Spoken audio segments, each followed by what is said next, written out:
دراسة اللغة الآشورية مع أبونا شمعون الآشورية المعاصرة. أبونا أنت وين رحت؟ أيوة جيت فتحت الباب جاء جماعة.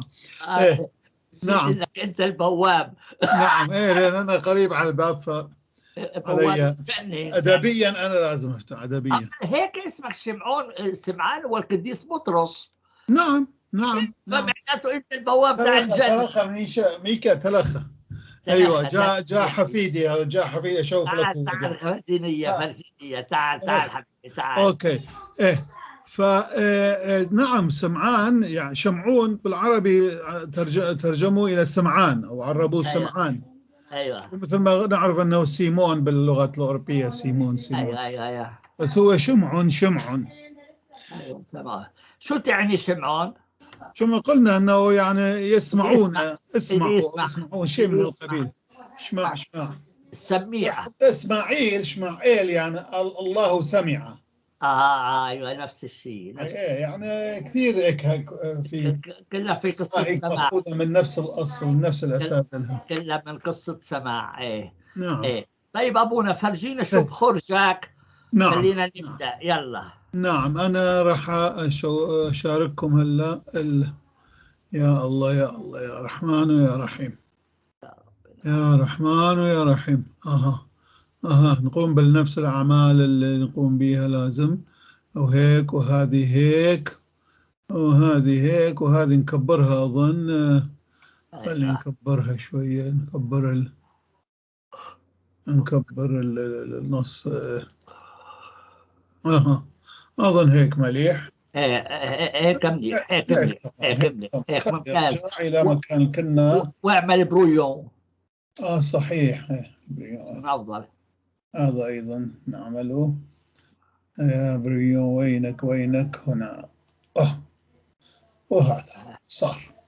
وهلا هذا راح هيك ليش؟ لازم تديره لهيك. أيوة كمل للأخير. كمان لسه مش كله. ما يمشي بعد. يمكن هاي يمشي. لا ما يمشي بعد. ليش هيك؟ ليش هيك؟ لماذا هكذا؟ انت وسع من تحت. وين هذا اللي كان تحت؟ اوكي. اللي طلعوا يبان. ايوه هيك. هيك حلو. ايوه هيك حلو.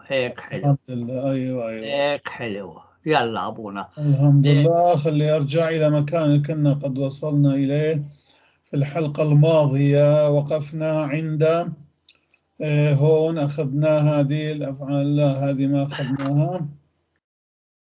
وصلنا إلى أين؟ إلى كنا هنا. شوف حكيت كان كتبت إلى هنا سامح.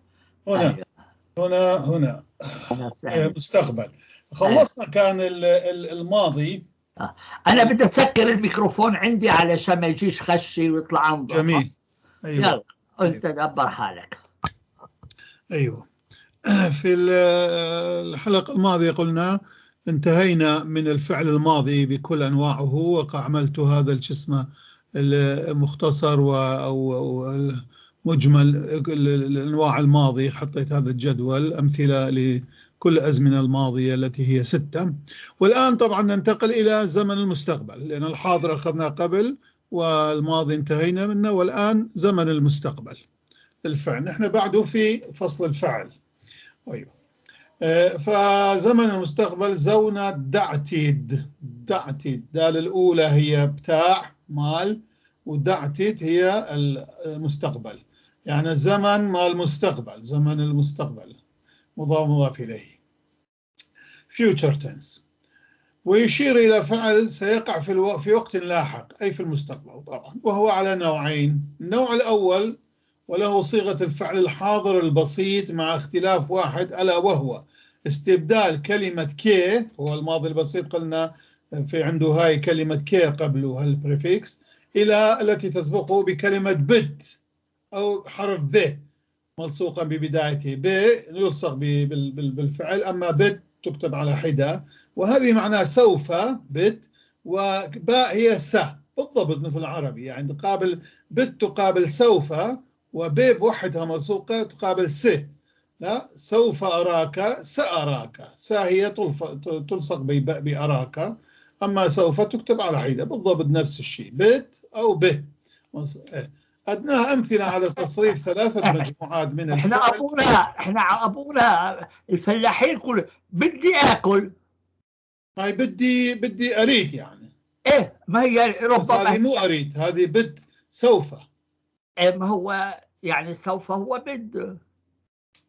إيه نعم، لا أنا ما بدي، بس سيضربني، أنا ما بدي يضربوني بس سيضربوني.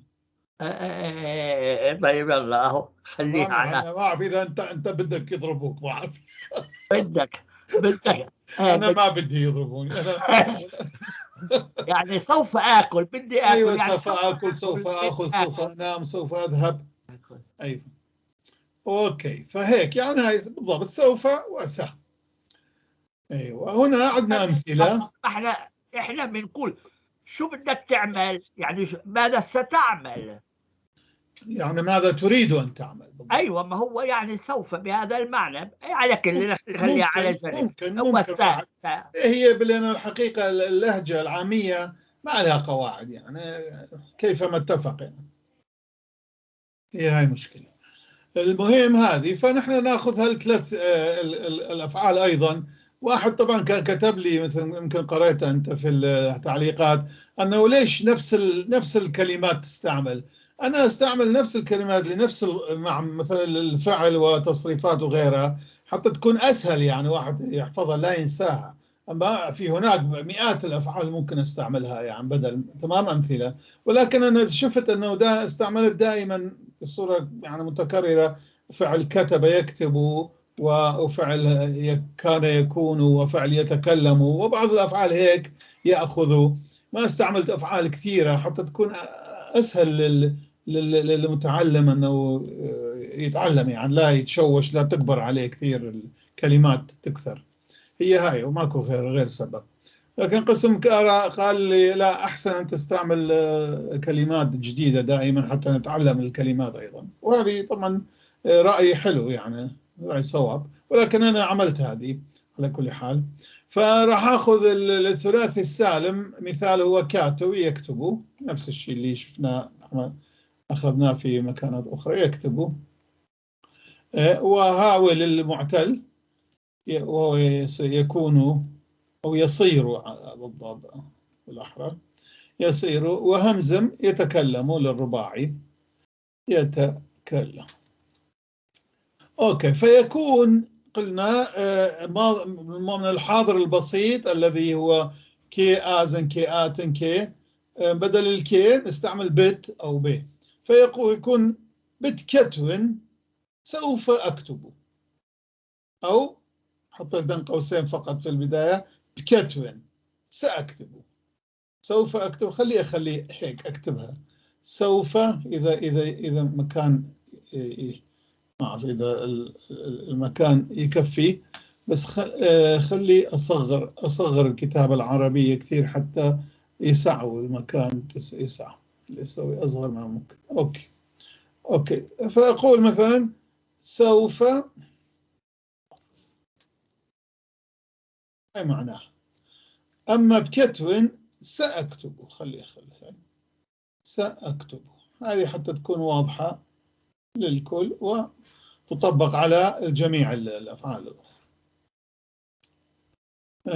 هذه هم خلي أصغرها جدا، خلي أصغرها.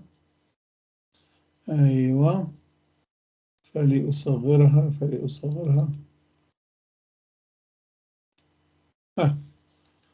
سأكتب. أوكي. كتوان سأكتب أنا، ولكن أنا مؤنث. كتوان مذكر، كتوان مؤنث. كتوت ستكتب أنت. كتوت ستكتبين أنت. كاتو سيكتب هو. كتوة ستكتب هي. كتوة سنكتب نحن. كتويت ستكتبون أنتم. كتوي سيكتبون هم، سواء مذكر أو مؤنث. للثلاثي المعتل هاوي يصير بتهاون أو بهاون، سوف أكون سأكون.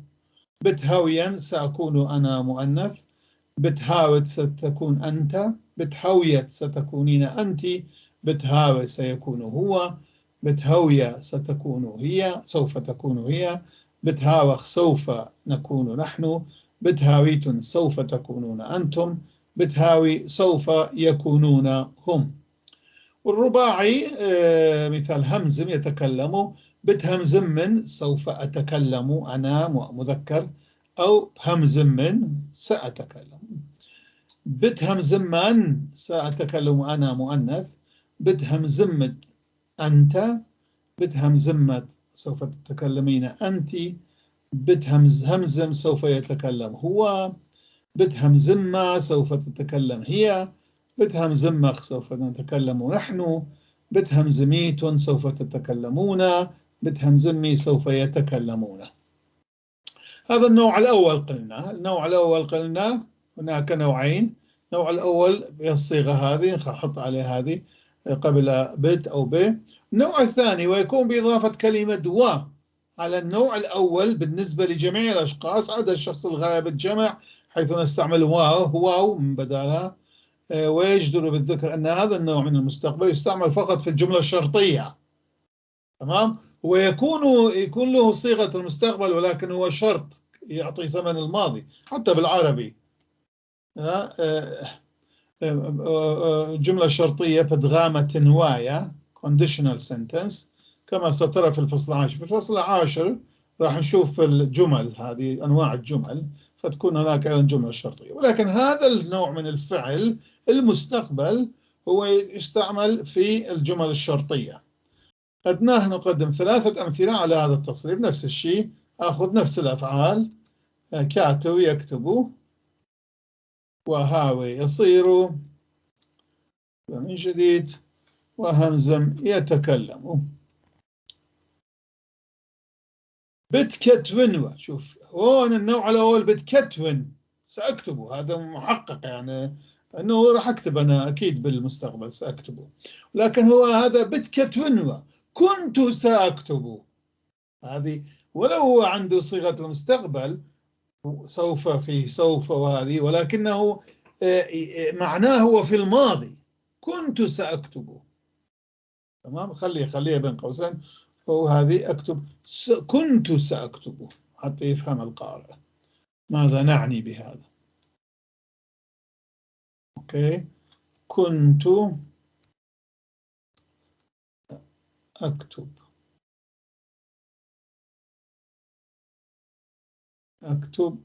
كنت سأكتب. أيوه. وقس على هذا في كل اللغة. بتكتونوا أنا كنت سأكتب أنا إذا كنت امرأة مؤنث. بتكتوتوا كنت ستكتب. بتكتوتوا كنتي ستكتبين. بتكاتوا كان سيكتب. بتكتواوا كانت ستكتب. بتكتوخوا كنا سنكتب. بتكتويتنا كنتم ستكتبون. بتكتويوا كانوا سيكتبون. نفس الشيء للفعل الثلاثي المعتل هاوي. بتهاونوا كنت سأصير. بتهوينوا كنت سأصير أنا امرأة. بتهاوتوا كنت ستصير. بتهويتوا كنتي ستصيرين. بتهاويوا كان سيصير. بتهوياوا كانت ستصير. بتهاوخوا كنا سنصير. بتهاويتنا كنتم ستصيرون. بتهاويوا كانوا سيصيرون. أما للرباعي همزم يتكلم. بتهمزمنوا كنت سأتكلم. بتهمزمنوا أنا كنت سأتكلم امرأة. بتهمزمتوا كنت ستتكلم. بتهمزمتوا كنت ستتكلمين. بتهمزموا كان سيتكلم. بتهمزماوا كانت ستتكلم. بتهمزمخوا كنا سنتكلم. بتهمزميتنا كنتم ستتكلمون. بتهمزمي وكانوا سيتكلم. هذه هو الزمن المستقبل، هو قليل، هو بسيط، انتهينا أيضا من زمن المستقبل. هنا الآن باقي من الفعل، من موضوع الفعل فقط، بعض الأفعال الشاذة اللي عندنا وبعض الأفعال الناقصة، وراح نشوفها أيضا كما أيضا في العربي وفي بقية اللغات موجود من هالنوعين من الأفعال. عندنا في اللغة الآشورية ولله الحمد قليلة جدا جدا وسنراها. الأفعال الشاذة أولا، سعرانة شنيزة، سعرانة أفعال شنيزة الشاذة، أيوة irregular verbs بالإنجليزي يقولون. كل فعل لا يتبع القاعدة في فرع أو أكثر من فروع مجموعته عند الاشتقاق يعتبر فعلا شاذا. هذا يعني هذا تعريفي للفعل الشاذ، لأنه ينطبق على في اللغة الآشورية، أظن في كل اللغات أيضا، كل واحد خليه يشوف في لغته. في اللغة الآشورية المعاصرة هناك أفعال قليلة جدا من هذا النوع يعني شاذة، وهي آزل، آتي، راخش، ياهو، يول. شوف بعض فقط هالخمس أفعال عندنا شاذة في كل اللغات. وهذه طبعا معناه آزل يذهب، خلي أكتبها أيضا، يذهب، آتي يأتي، يأتي، راخش، يا راخش يمشي، يمشي، ياهو يعطي، يهب، يهب، يهول يعطي. شلون؟ فقط هي هذه الأفعال عندنا الشاذة، وهون أنا أكتبها كيف تصريفها يعني، لأن نحن في موضوع تصريف الفعل. الجذر هو آزل، اسم الفعل زالة، شفت هذه راح تكون زالة يكون، واسم المرة زلت، اسم الفاعل آزالة أو آزانا، وهنا ما تلفظ تسكت اللام، واسم المفعول زيلة، الألف مسكتة. صيغة الأمر هي كثير شاذة، زل أو زل، زي بدون لام، لام ما نلفظها نسكتها، زي، وزيمون، أو ين، هذه ين، أو ما نستعمل أكثرية نستعمل صيغة أخرى بعيدة عن الجذر الفعل، وهي سيمون، أو سي للمفرد، سيمون للمذكر، يعني اذهبوا، اذهبوا، أو زيمون. شوف هنا الشواذ تاعه أكثر في الحالة هاي، طبعا الاشتقاق هذا. آتي، الفعل الآخر آتي يأتي، اسم فعل يكون تايا بتسكيت الأول، تيتا، آتايا، آتين، آتويا، أيضا آتين، أتيانا. طبعا ثلاث صيغ للفاعل كما بالعربي، كثير من الأفعال لها 3 صيغ أو أكثر بالعربي. آزال، آزانا، أوكي، أو آتايا، آتويا، أتايا. إتيا أو تيا، إتيا أو تيا اسم المفعول. صيغة الأمر تا، شوف تا، تيمون، أيضا شاذ كثير. أوكي. الفعل الآخر الشاذ الثالث هو ياهو، يهب. آرامي كتبت لنا أصله آرامي من الآرامية، آرامي يعني. هاوى، شوف ياهو، هاوى اسم الفعل، هوتا اسم الفاعل، اسم المرة عفوا. يهاوى، يهوى، يهوانا اسم المفعول. يهوى، يهوى اسم الفاعل، عفوا يهاوى، يهوى، يهوانا اسم الفاعل، يهوى اسم المفعول.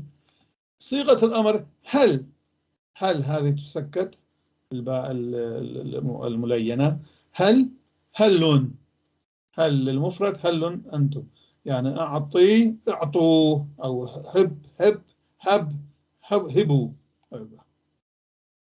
الفعل الآخر يهول، يعطي، يهولي اسم الفعل، يهولت اسم المفعول، اسم المرة. هنا هذه طبعا قياسية مو هاي. يهوانا أيضا إلى هنا، يهوى مفعول اسم مفعول. هل صيغة الأمر شوية فيها شواذ، يعني حتى شواذ هذا مو كثير شاذ يعني، ولا به شوية شواذ. هذا. أما راخش يمشي يعني، آزل يذهب، راخش يمشي، راخش خاشة. شوف تسكت الراء ريش، تسكت خاشة، ما نقول الرخاشة، هي في القديم تقال الرخاشة، أما في الجديد في المعاصر خاشة.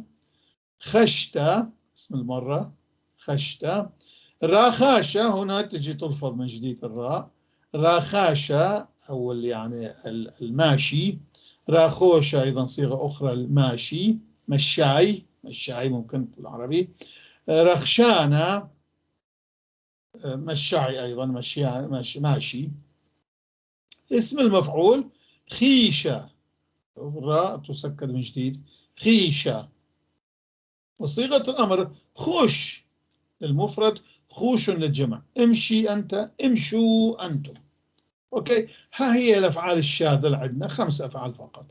أما الأفعال نجي إلى الأفعال الناقصة فهي أقل، 3 فقط. الأفعال الناقصة، هسه أقول ليش الناقصة؟ سعران باصورة، باصورة ناقص، باصورة ناقصة. incomplete verbs أو non-complete verbs هي الأفعال التي ليس لها فروع أو أي مشتقات ولا صيغة المجهول والأمر، شو ينقصها كثير من الأمور، وتصريفها يكون غير كامل. وفي لغتنا الآشورية المعاصرة هناك 3 أفعال فقط من هذا النوع، وهي أولا فعل الكينونة، سعرانة إيتوتا إيلي، يعني verb to be، شفناها هذا تصاريف شفناها نحن هذه، لكن هنا أخليها أنه بأنها شاذة هي، ولماذا شاذة هي وكيف أنه شاذة هي. فعل الكينونة سعرانة إيتوتا إيلي، وفعل التملك سعرانة قنيانة إيت، إيلي إيت، وفعل الوجوب سعرانة دواليتا والي. أولا نأتي نشوف فعل الكينونة إيلي، له فقط تصريفان، شوف وناقص تصريفان، تصريف واحد في الزمن الحاضر وآخر في الماضي، وليس له تصريف في المستقبل وكما يلي. الشخص الزمن الحاضر الزمن الماضي، أنا شخص، أنا يعني الأول شخص المتكلم، أنا إيون، هاي شفناها طبعا، بس هنا أنا حطيتها في هذا الحقل الشاذ. أنا إيون الحاضر، إيون بالماضي، وأنا مؤنث إيون، وإيون في الماضي. أت أنت، إيوت بالماضي، أنت إيوت الآن، إيوت في الماضي. هاو إيلي الحاضر، إيوة في الماضي. شوف كيف شاذ يعني، شوف هاي إيلا في الحاضر، إيوة في الماضي. أخنن إيوخ في الحاضر، إيوخوة في الماضي. أختن إيتن في الحاضر، إيتنوا في الماضي. آني إينا أو إيلي، عند صيغتين في الجمع الغائب، الجمع. آني إينا في الحاضر أو إيلي، وفي الماضي إيوو فقط واحد، ما في اثنيناتهم هذول يكون إيوو بالماضي. شوف كيف شاذ يعني صيغته ما هي. أوكي. الفعل الثاني هو فعل التملك إيت. لهذا الفعل أيضا تصريفان، أحدهما في الحاضر والآخر في الماضي، إذ ليس له تصريف في المستقبل كما يلي. أنا إتلي، وبالعربي ما في أيضا يعني يوجد، بالعربي يمكن يوجد تملك، يوجد أو لا، عندي بالعربي عندي، فأنا إتلي يعني أنا عندي، خلينا نكتب بالعربي، بس عندي بالعربي مو فعل ماض، عندي هو عنده يعني شو عنده، هو فعل جر. تمام أستاذ سامي معايا أنت؟ عندي، أنا معك. أيوة، فبالعربي نترجمها عندي. راح صغرها حتى يسهل. بس عندي أبونا مو فعل. شفتها بالعربي مو فعل، بس عندنا لا، في عندنا فعل إتلي. إيت هو eat يعني موجود يجد وجود يعني essere أو avere ايوه الأول ايوه essere ايوه إيده هذا avere ايوه ايوه ايوه ايوه ايوه to have يعني تو بالإنجليزي هاف، خلي ايوه تو هاف، لأن ايوه الناس أكثر حطها، يعرفون إنجليزي to حطها هاف have بالانجليزي، ايوه هذاك هو to تو be بي، هذا ايوه to have ايوه it ايوه هيك افهم افضل ايه. أفضل. نعم خلي أصغرها كثير هذه حتى خلي شو بس دقيقة لكيما يسع المكان. عندي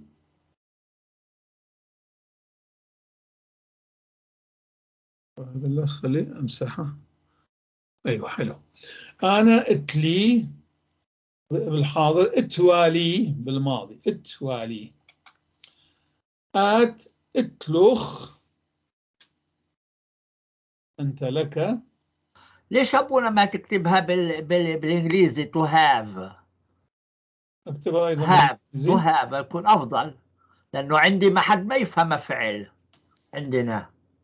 تو هاف هون اكتبها هون تو هاف لأن هون راح تتخربط. أوكي أقدر، عندي مجال. بدل من عندي اكتب تو هاف. هاف كثير أفضل، كثير ايه أفضل. بس هون لازم دقيقة بس. هوني لازم أعمل هيك، هوني لازم أعمل، بس طول بالك علي، طول بالك علي وهي هو كيف أطلعها هذه صاحبنا. خليه يعمل هيك. خليه يعمل هيك. أريد أنا هو يطلع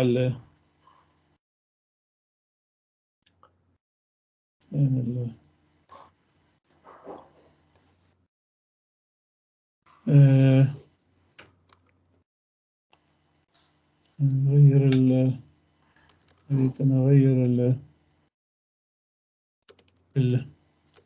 أشوف اللي يغير. ما راح يتغير، تغير اللغة.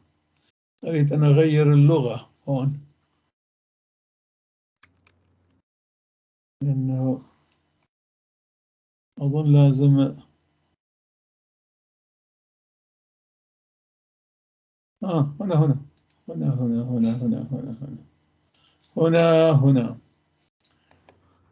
هنا أشيل الأسود هذا.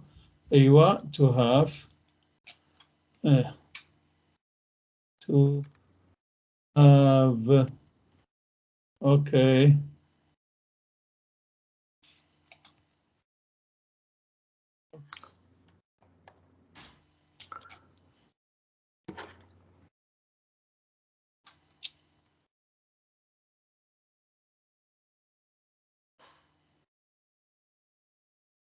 to have. خلي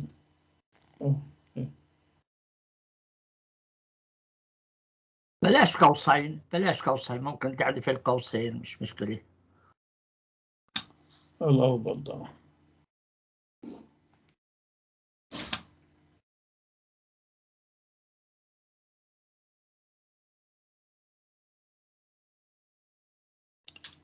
مشكلة اللغات خاصة. to have يا ايوه هلا حلوة. أو أنا I have هنا صحيح. هو أنا I have هناك دقيقة بس طول بالك علي، راح أعملها مظبوط. I have. هون لازم أكتب to have. هذا يكون هيك. أوكي حلو هون حلو. صار معلوم. I have Italy. أيوة نرجع كل شيء إلى السابق، نرجع الأمور إلى سابق عهدها. كيف هذه؟ خلي شو صار.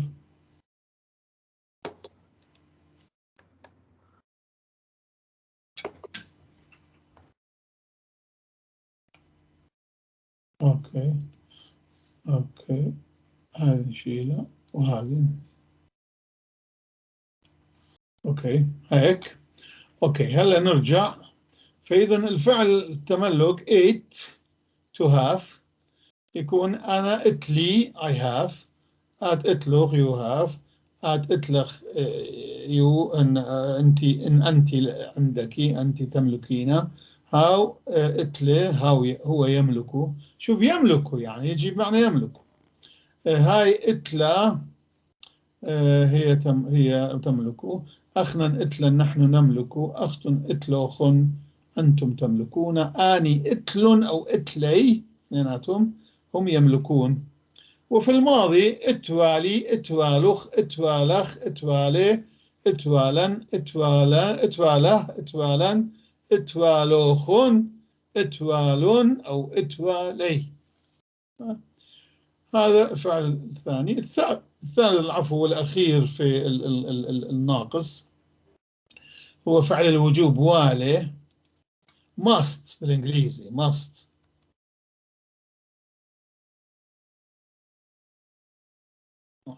اوكي must له ثلاث تصريفات، واحدة في الحاضر والأخرى في الماضي والثالثة في المستقبل. هذا عنده مستقبل أيضا. لو كان عندهم بس واحد ماضي واحد حاضر، هذا عنده واحد ماضي واحد حاضر وواحد مستقبل أيضا. فيكون أنا وليلي غريب جدا، هذا هو ناقص وشاذ. أنا وليلي يعني أنا يجب علي بالضبط. لو ترجمة عربيا حرفيا أنا وليلي I must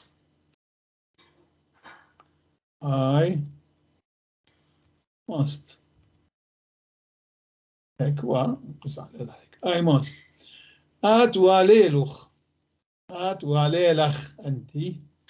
هاو وليله هو هاي وليله هو يجب عليها هي. أخنا ولينا يجب علينا.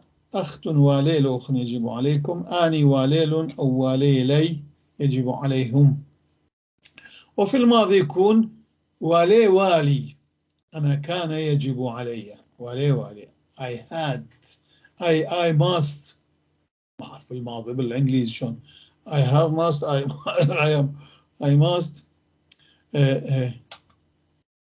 شوف في العربي ممكن يكون ينبغي أيضا. نترجمه إلى ينبغي أيضا. والي والوخ بالماضي أنت. والي والوخ كان يجب عليك. والي والخ أنت كان يجب عليك. والي هو. والي والا هي. والي والا نحن. والي والوخ أنتم. والي والون أو والي هم. وبالمستقبل بتواليلي بدواليلخ بدواليلخ بدواليلي بدواليلا بدواليلا بدواليلوخن بدواليل بدواليلي. هذا الفعل هذه الأفعال ثلاثتها شوف تصريفها بينه شواذ وبينه هذه، ولكن ما إلها هي ليش ناقصة وشاذة؟ ناقصة لأنه ليست لها فروع ومشتقات. مثلا لو نجي إلى ما نقدر نشتق منه يعني اسم الفعل ولا اسم المرة ولا اسم الفاعل ولا اسم المفعول. تمام. أنا إيون أنا أكون ما أقدر أكون أنا ما له الفروع هذه، لهذا هو ناقص تنقصه الفروع. أوكي أظن الفكرة وصلت يعني. أوكي هذا الفكرة وصلت. نعم. بهذا نكون قد انتهينا من فصل الفعل كله، وهو أطول الفصول وأعقدها حقيقة، هو بها كثير أشياء. هلا نجي للفصل الآخر، فصل السابع اللي هو عن الظرف. عن الظرف والظروف. الملتة adverb بالإنجليزي. الظرف كلمة غير متغيرة لا جنس لها ولا عدد. الظرف يأتي مع الفعل للتعريف عنه أكثر، يعني يعرف عن الفكر بيصير أكثر، يعرف أشياء عن الفعل. أيوة. وما عنده لا غير متغير، كلمة غير متغيرة لأنه ما تتغير، لا لها جمع لا مفرد لا جنس لا عدد لا هذه. أوكي. الظرف يختلف، وهذا مهم جدا لأنه ممكن تتشابه الكلمات في الجار وفي الظرف وفي بعض الكلمات في كربط، ولكن عندما استعمالاتها تخليها يتغير نوعها. مثلا الظرف يختلف عن حرف الجر من حيث أن الأول يعني الظرف يأتي مع الفعل ويشير إليه، بينما الثاني يأتي مع الاسم ويشير إليه. تمام. حرف الجر ما نقدر نستعملها مع الفعل، مع الاسم دائما يستعمل. ذهبت إلى المدرسة، ما أقول ذهبت إلى اليأكل، ما إلى يأكل. إلى المدرسة، إلى الدار، إلى الفلان، إلى أو في أنا في فلان، في دائما اسم مع اسم، اسم زمان، اسم مكان، اسم أنواع الاسم. والظرف يختلف عن أدوات الربط حيث أنه لا يقوم بربط كلمتين أو جملتين مع بعضهما كما تفعل هذه أدوات الربط. تربط، راح نشوفها هاي كلها من جديد، أنا راح أكرر نفس هذه حتى يكون هذا، لأن أنا نفسي عانيت من أنه كنت أخلط بين هذه، لأنه نفس الكلمة كنت تتشابه الكلمات، ولكن ليش هذه جر، ليش هذه فلان، هذا ظرف مو جر. تمام. فلذلك راح أعيد أنا هذه المعلومة في كل من الفصول هذه، الفصول التي حول حرف الجر وحول أدوات الربط. أيوة. هناك عدة أنواع من الظروف استنادا إلى نوعية المعلومات التي تقدمها لنا عن الفعل. تمام. قلنا هذه تشير فعل وتعرف عن الفعل، تعطينا معلومات عن الفعل. وهذه أنواع الظروف هي ظرف مكان، ظرف الزمان ومكان وكمية واستفهام وتأكيد ونفي وتمني وارتياب ومقارنة وحال. فهناك أنواع من الظروف تبعا للمعلومة التي تعطينا عن الفعل، نوع المعلومة. وتنقسم الظروف إلى قسمين: بسيطة وهي الأصلية، ومركبة وهي التي تصاغ من الاسم أو الصفة كما سنرى لاحقا. نأتي الآن على القسم الأول، الظروف البسيطة، والتي هي على أنواع مختلفة مثل ما قلنا. الظروف البسيطة الملة بشيطة، الظروف البسيطة كما قلنا على فإن الظروف البسيطة هي الأصلية، وهي أنواع كثيرة بالنظر إلى نوعية التعريف الذي تقدمه عن الفعل، وهي الآتية. أولا ظرف الزمان، الملتة زونة. ظرف الزمان على الملتة زونة من اسمه ده يبين لنا أنه يعطينا زمن الفعل. تمام. زمان. أولا آدية الآن. تمام. بالعربي الآن. أنا بعد هذه موجودة بالآشوري ما حولتها إلى عربي، حولها بالعربي. خليها هسه يمكن معناه هذا الظرف مثال، وبالعربي بالإنجليزي. خلي أعملها ولو يأخذ منا شوية وقت، ولكن ضروري هذا أن أعمل. ولأذهب حتى أغير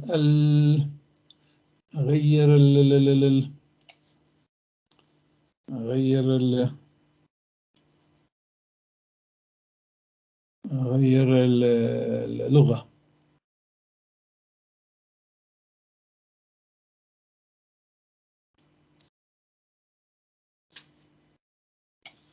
حتى أغير اللغة لازم أعمل كومة من الأمور. طلعت، فأغير إلى العربي. أوكي. نرجع إلى قواعدنا سالمين. شوف، أرجع إلى هذا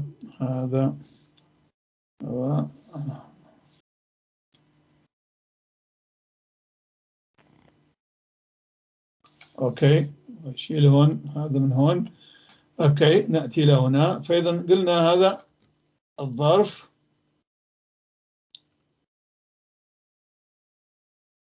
المثال.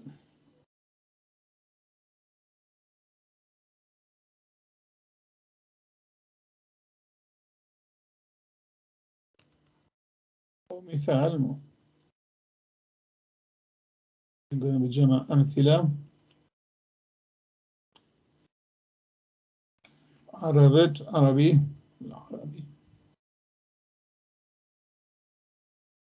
عربي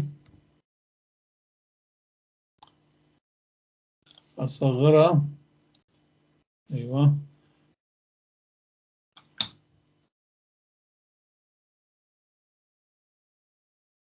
بالإنجليزي احنا عندنا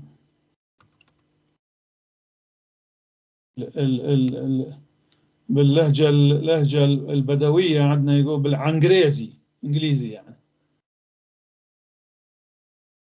أيوة بالإنجليزي. الظرف آدية بالعربي معناه الآن، إنجليزي ناو. هنا مثال: آدية مطيلة آشر البيت، الآن وصل آشور إلى البيت. آدية مطيلة آشر البيت، الآن وصل آشور إلى البيت. أوكي. قمت شوف الدال صامتة، الميم ساكنة وليست ساكتة، ساكنة وليست ساكتة. قمت أولا first. آشور قمت مصوليلة وخرت دمخلة. آشور صلى أولا ثم نام، صلى ثم نام. بقدمت صباحا أو بالصباح morning. قدمت كآزي اسكولاي المدرسة، صباحا يذهب الطلاب إلى المدرسة. اسكولاي نستعمل أيضا تلميذة، هي الأصل بالآرامي تلميذة. اسكولاي ماخذية من اليوناني سكولوس، اسكولاي نستعملها بالمعاصر. اسكولاي المدرسة، صباحا يذهب الطلاب إلى المدرسة. بكاوترة ظهرا midday. بكاوترة كدائر شاؤل من مدرسته، ظهرا أو في الظهر يرجع كدائر وفعل حاضر البسيط الاعتيادي كدائر يرجع شاؤول من مدرسته، من المدرسة. ظهرا يرجع شاؤول من المدرسة. برمشة مساء. برمشة بتفارق جيورجيس من بلخانة. جيورجيس سينتهي مساء من العمل. الجاورجيوس يقولون الأقباط والبقية زي جرجيس، نحن نقول جيورجيس. فأنا بالعراقي نحن هيك نعمله كيوركيس، نقول جيورجيس ونلفظها جيورجيس. جيورجيس سينتهي مساء من العمل. مساء برمشة بتفارق جيورجيس. لو حطيناها حرفين نقول في المساء سوف ينتهي جيورجيس من العمل. يمكن خليها هيك أحسن. المهم هي المعنى بالعربية جيورجيس ينتهي من بليلة ليلا نايت.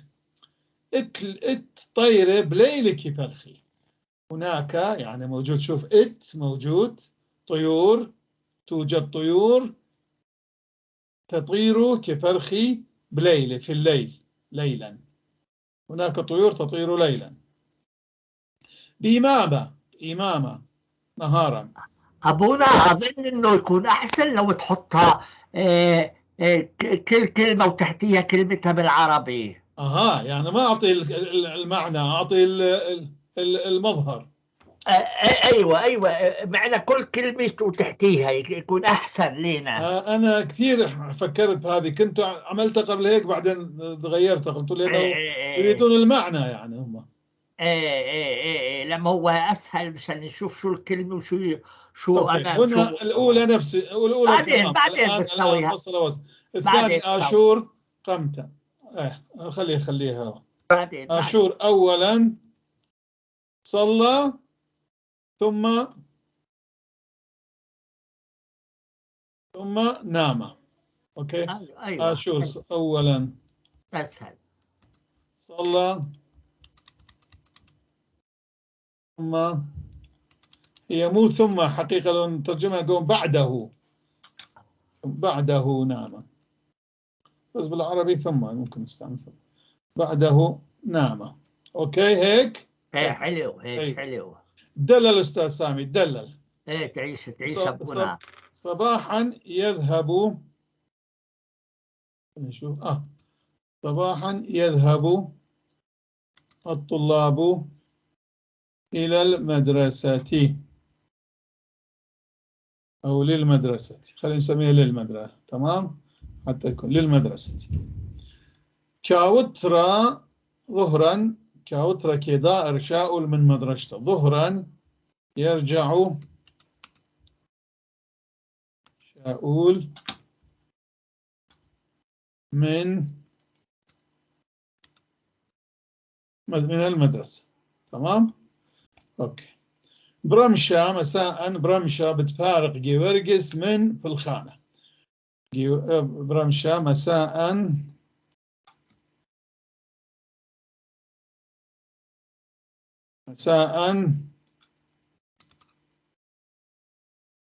ينتهي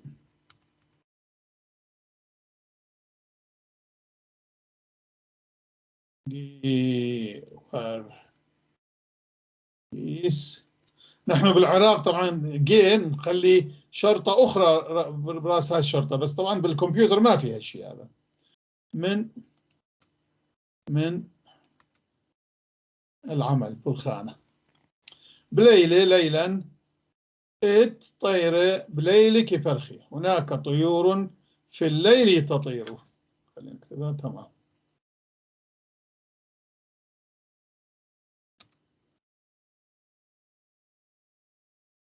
في الليل حتى يكون تطير. ما بعدين يجي واحد يقول لي اي هذا ما يعرف عربي، شوف شلون كاتب العربي، روح اتعلم عربي، تمام، مثل ما قالوا لك قسم.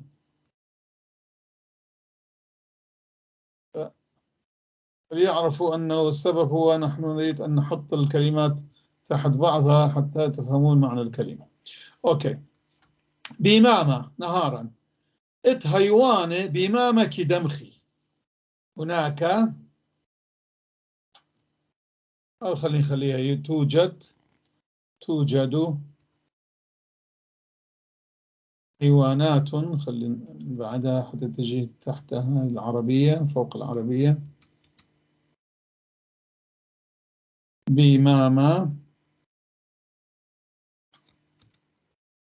النهار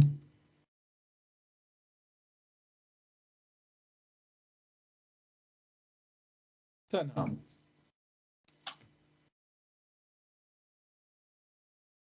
في النهار توجد حيوانات في النهار تنام. أوكي. هلا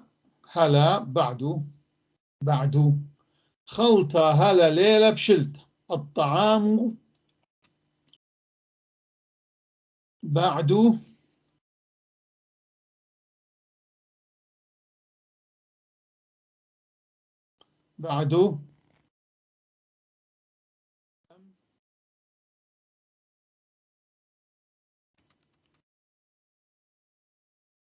ينضج الطعام بعده. شوف ليلة هي لم هذا تقوم مقام ليلة، كلمتين. هش هلا، هش نفس المعنى، هش وهلا نستعملهم اثنيناتهم في المعاصر.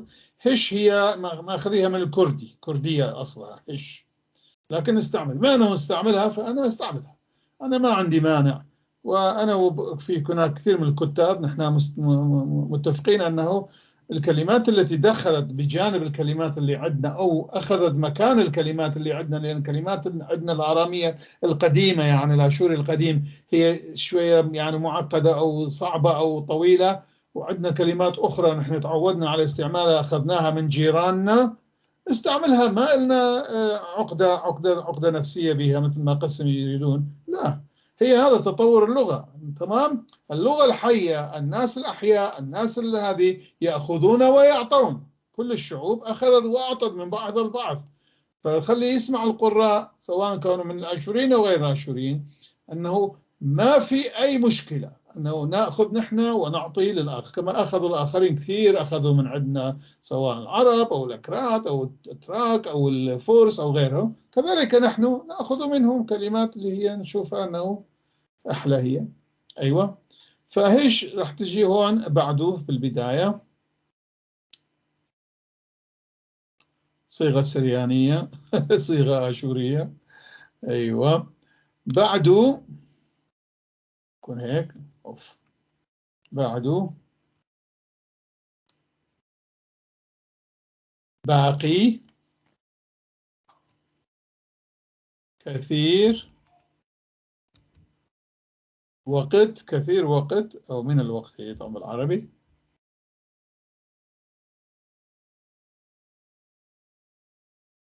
كثير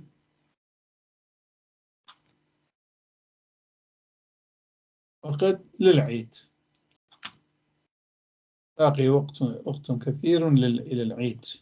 قاعدة هش بياشا رابا دانا قاعدة. بعده باقي بياشا رابا كثير رابا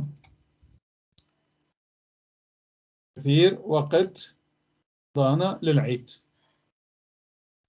خرطة سرقون كتول الدرسو، الصيغة الأخرى الدرسو أوكي، درسو ما مشكلة. درسو خرطة دمخلة سرقون كتب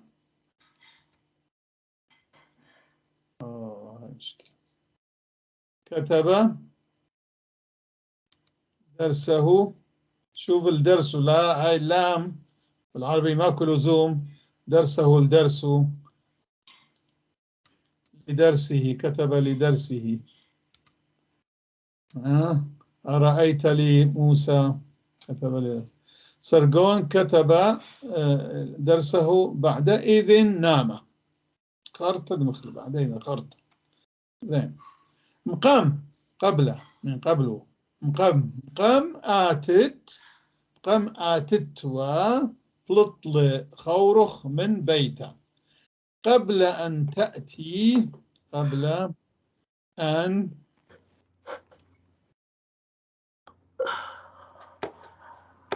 وهذه آتت، خلي أعمل هيك أستاذ حتى يجون أوف. يا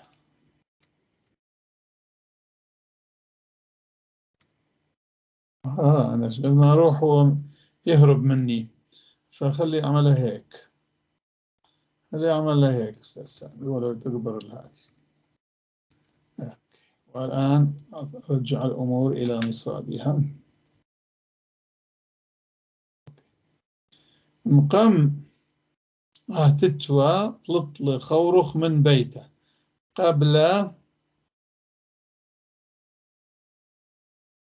قبل أن تأتي خرج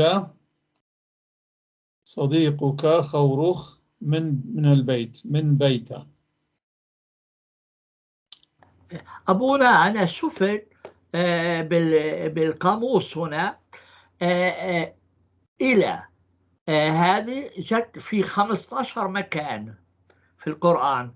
ألم ترى إلى الذين خرجوا، شفت؟ ألم ترى إلى الملأ، شفت؟ ألم هذه ترى صيغة سريانية هذه. أيوة، وبعدين في ألم ترى وش كمان، في كمان واحد ثاني أظن ربك ومثل هيك. ترى على كل هم 15 مرة حسب ألم ترى إلى ربك كيف مد الظل. إلى ربك، هي إلى ربك، بدل ما تقول ألم ترى ربك كيف مد. فإلى هاي الصيغة السريانية 100%.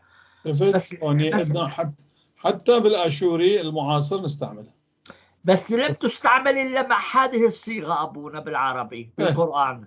لم تستعمل مع الأفعال الأخرى، لم تستعمل. لماذا؟ الله أعلم. الله أعلم، ما أدري. قبل أن تأتي من قم آتت، وقبل أن تأتي خرج صديقك. خلي هذه مصغرها حتى المكان يكفي لأن تكون تحت بعضها البعض، فلا يكون هناك حرج للمؤمنين. مقام تتوى طلطلة خرج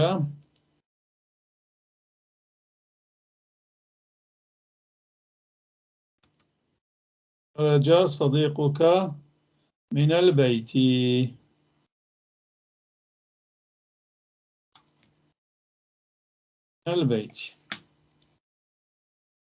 أوكي. مبار من بعده مبار تلطلخ تيلي خورخ. مبار تلطلخ تيلي. شوفوني بدل هاي الشرطة المائلة أنا دست على مكان، على الدقمة أو الدقمة أو شو يسميها دقمة يعني النقطة اللي فيها هذه الكسرة السريانية الغربية. شفت هذه اتش. اوكي. تيلي خورخ. مبرت تطلخ تيلي خورخ.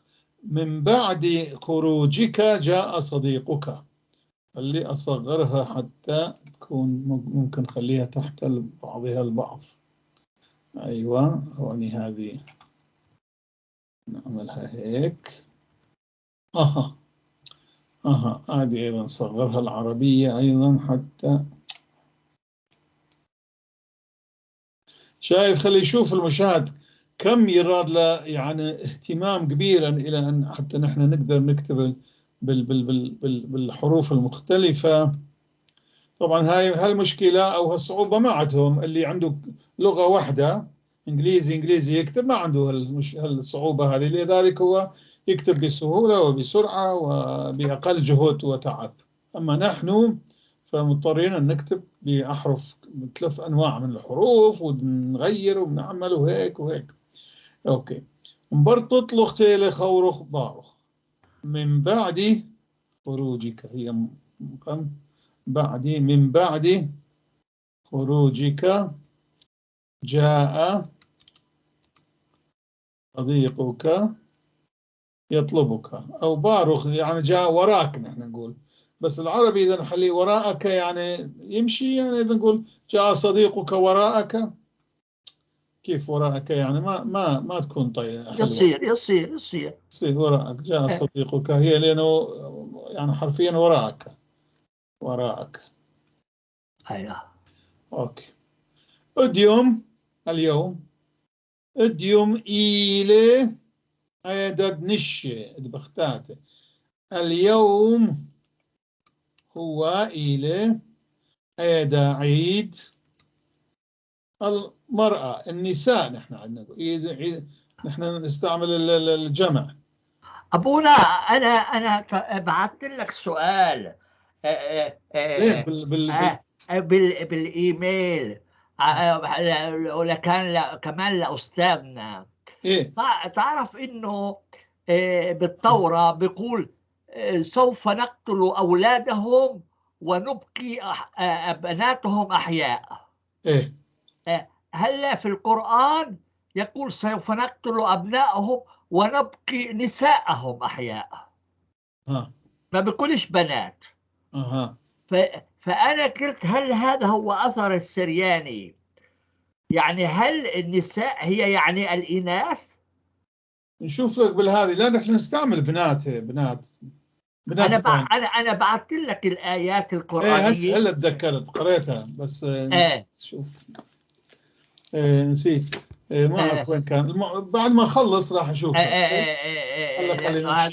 هذا سؤال طرحته على نفسي. أيوة. جت في 5 آيات حسب معرفتي. نعم.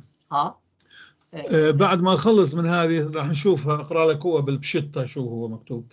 أيوة. ولكن للعلم طبعا أنه نحن نستعمل بناتي أو نشي نسائهم أو بناتهم. نحن نستعمل بناتهم، ولكن راح نشوف بالبشطة شو مكتوب، بنات أو نساء. أيوة. أديوم إيل عدد نشي. اليوم هو عيد النساء. تمل الباء أمس تم الخشوالة خشوالا العمرة. أمس ذهبنا، هي مشينا، شوف أنا أكتبها مشينا. مشينا. شوف في السودانيين يستعملون دائما مشينا ذهبنا. مشينا إلى أمس مشينا إلى الكنيسة. هون مشينا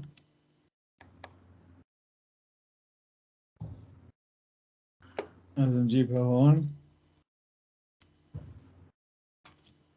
هذا نرجعها تحت. أيوة، أمس مشينا إلى الكنيسة يعني ذهب.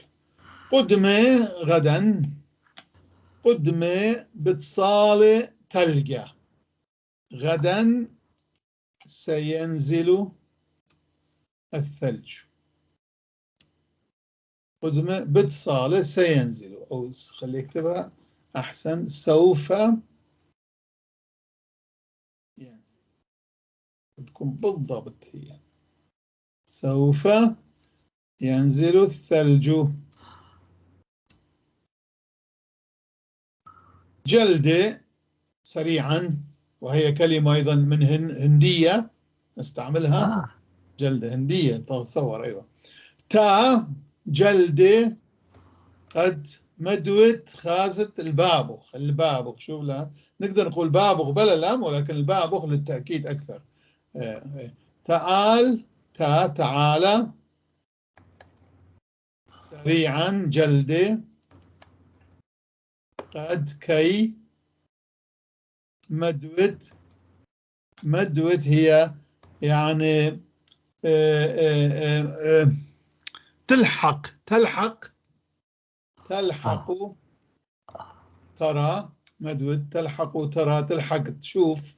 احنا بالعراق نقول تعال حتى تلحق تشوف، يعني انت تلحق تشوف، يعني حتى شو احنا يقولوا تعال مشان تلحق تاكل، ولا بياكلوا. ايوه بالضبط، لا يخلص. ايوه.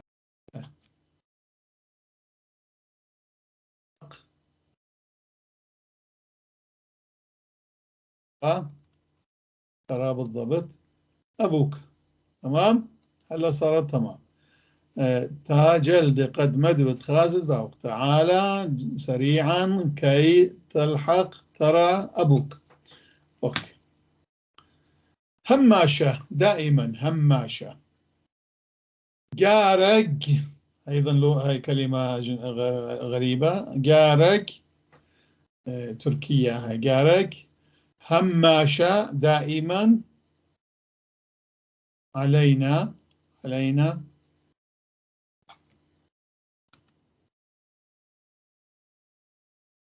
دائما أن نشكر الرب.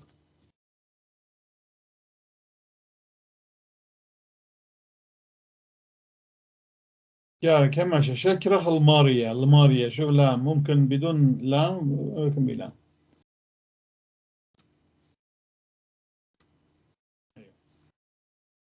علينا دائما أن نشكره.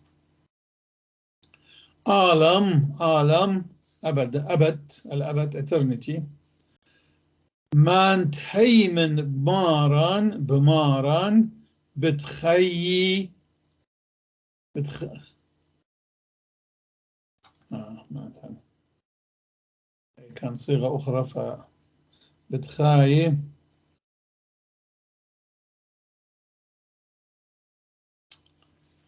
أيوة، شو نعمل يا زين، شو نعمل يا زين، يا زين شو نعمل يا زين. أيوة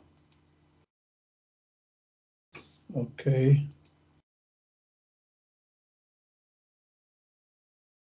نأتي هنا مضرة صح. ما دهيمن بمارن بتخاي. هل أعلم من يؤمن بالرب سوف يحيا. نخليها تكون تمام أشورية.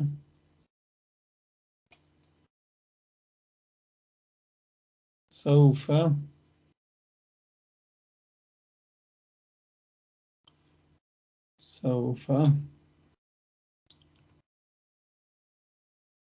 يحيا إلى الأبد، أبد العالم.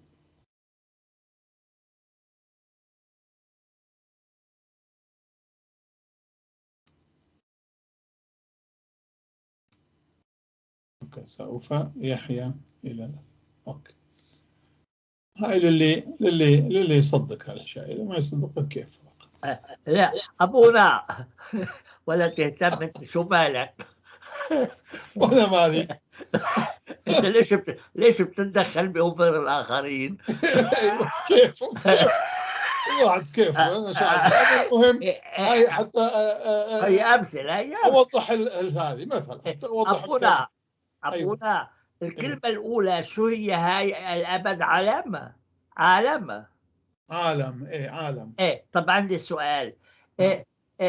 رب العالمين كيف بتقولها؟ مارد علمه. شوف، علمه يعني عالم عربي، عالم يعني أبد بالعربي. أيوه. علمه يعني عالم، العالم. أيوه. وجمعها علمه. وأما عالم هذه معنى أبد، هي ظرف ما يتبدل. عالم أبد. ما انتهي من بمارم بتخاي هالعالم. من يؤمن بالرب سوف يحيا إلى الأبد. لأنه لما أجوا يترجموا رب العالمين، هم ما عرفوش هي رب العالمين، لأنه موجودة هي في الكتاب المقدس. أيوة. بس العالمين أوقات يترجموها رب العالم أو العوالم، أو رب إلى الأبد، رب الأبدين. أيوة. رب العابدين. أيوة. لا، هي اكو فرق، علمة وعالم مش مختلفين. اوكي، ولو دا يشبهون يعني، ولكن هذا الظرف غير هذه، ولا اسم العالم يعني the world بالانجليزي. أيوة. فمارد علمه. وهي دائما يعني كثير من صلواتنا تنتهي بهذه مارد علمه وخذ يا رب العالمين الآب والابن والروح القدس. طيب ثانية واحدة، العالمين هذول اللي تقولها تشير إلى ماذا؟ إلى العالم ولا إلى العوالم؟ يعني العوالم. أيوة. العوالم يعني كل العوالم، النجوم، كل العوالم. أيوة، لأن إحنا مثلا ما عندنا، شوف العالمين هذه يعني الصيغة عربية غريبة، يعني كان لازم نقول عوالم، لأن عالمين يمكن العالمين اثنين. كأنه هيك. أنا أظن هي كانت عالمين، بعدين كأنه هيك. خطأ لفظوها عالمين. أيوة. أو أنه الكاتب كان سرياني فقال علمين، هو كتب علمين فلفظوه عالمين. لا، ما هو أبونا بالعبري عالمين. شفت؟ عالم إلوميم مثل هيك حكي، لأنه النهاية هي عبرية.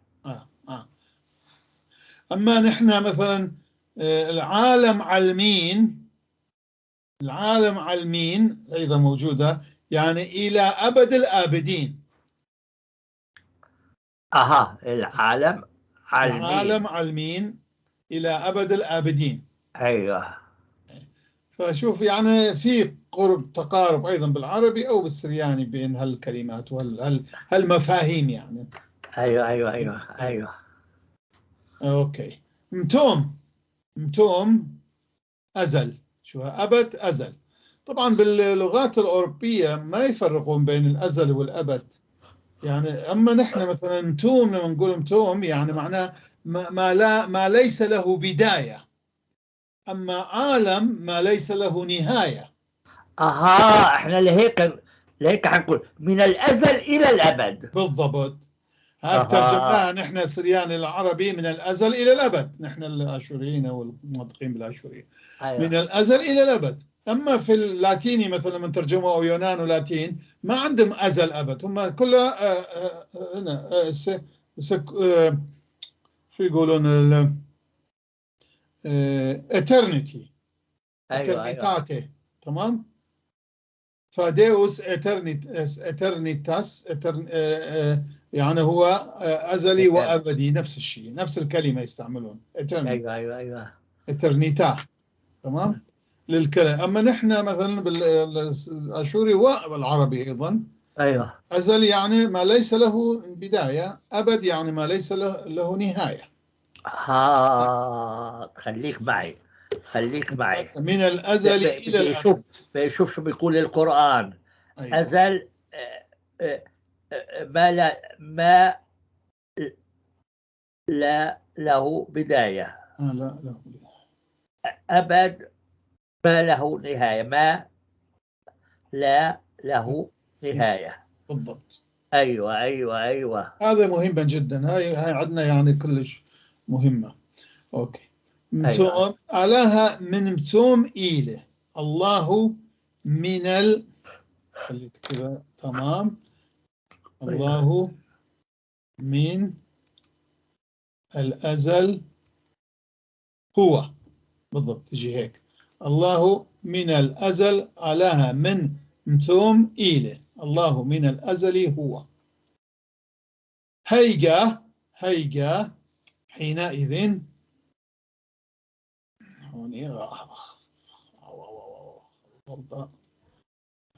غلطة كبيرة. هيجا بوسم لمارا خشبيلة حينئذ شفى مارا ربنا خا أحد شبيلة أحد مشلول. خشبيلة يعني مشلول واحد. خليه يكتبها هيك واحد. خليه عربي واحد مشلول. هيك تجي شوف غريبة واحد مشلول معناه، ولكن معناه يعني أحد المشلولين مشلول.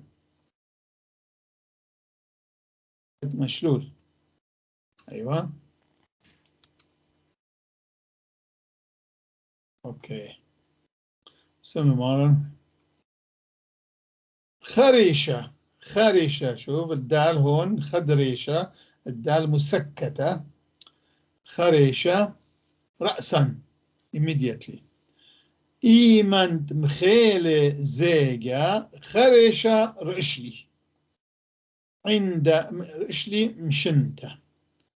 عند خلي أصغرهم حتى يقعدون تحت بعضهم، يقعدون عقال.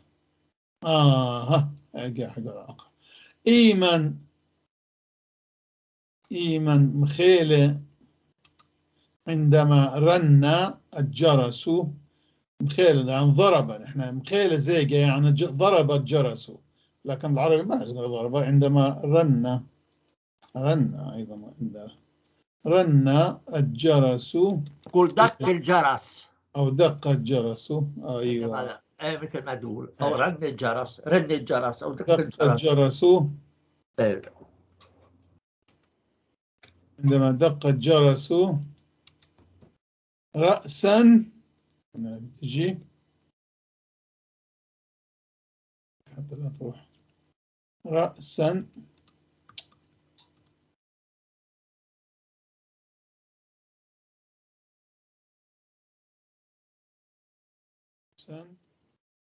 نهضت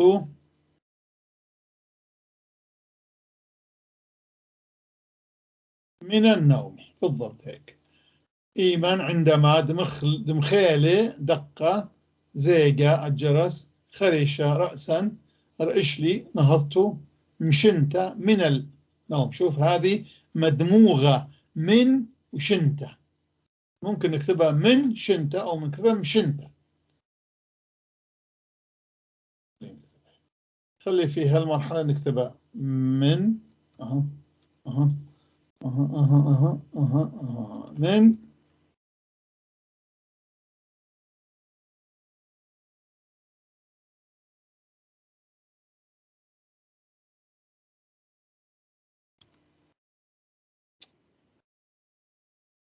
من شنت، من النوم، شنت سنة لا تأخذه سنة شنت.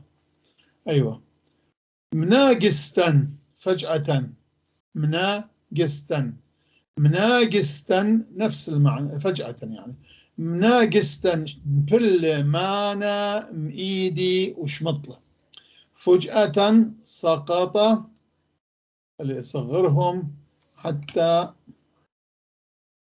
ممكن ننظمهم زين. فجأة ناقستا مانا مبل مانا من إيدي. فجأة سقط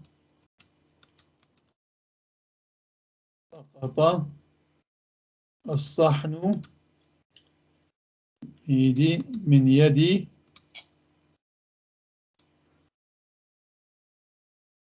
وتكسر.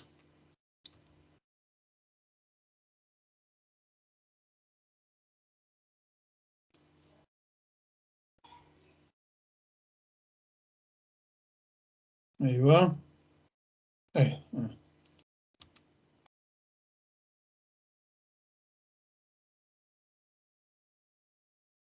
وتكسر. كذلك نفس الشيء عندنا كلمة أخرى فجأة وهي من شلتانه. خلي أجيبها هوني، هذه راحت بعيد. من شلتانه هوية تيتا ضمارا. مجيء من بالفجأة،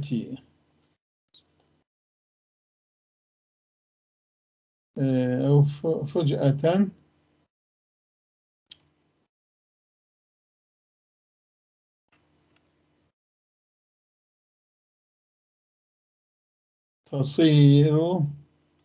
يصير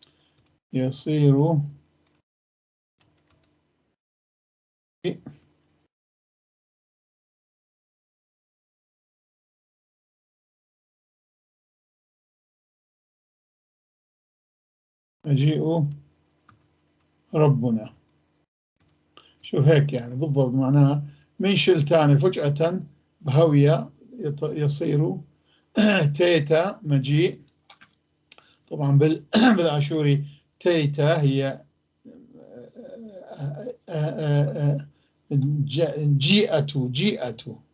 جيئة. خلينا نحط خطأ. تيتا يعني مرة واحدة لأن هي جيئة.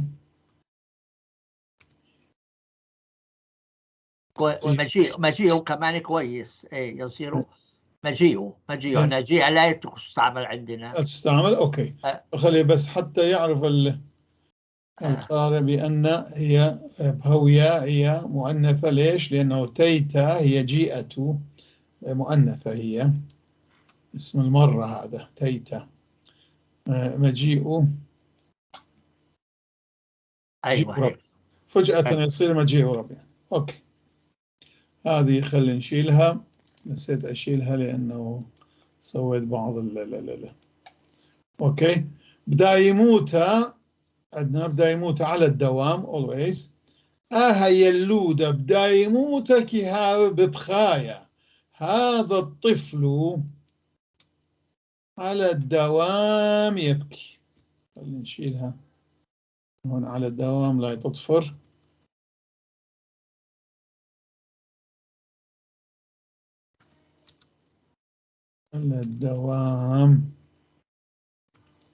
على الدوام يبكي. كي هاوي ببخايا يعني يكون باكي، يعني يكون يبكي. كي هاوي ببخايا هي. اوكي. ايش اوكي. يبكي. بتبقوا بالصدفة at random. اديوم بتبقوا مشخلي القديلي تليقة. اليوم مسحة تمام لا تكون خربطة. اليوم بالصدفة وجدت وجدت مفتاحي الضايع. مفتاحي الضايع. اللي صغرها لحد. مفتاحي الضايع. أيوة، اليوم بالصدفة وجدت مفتاحي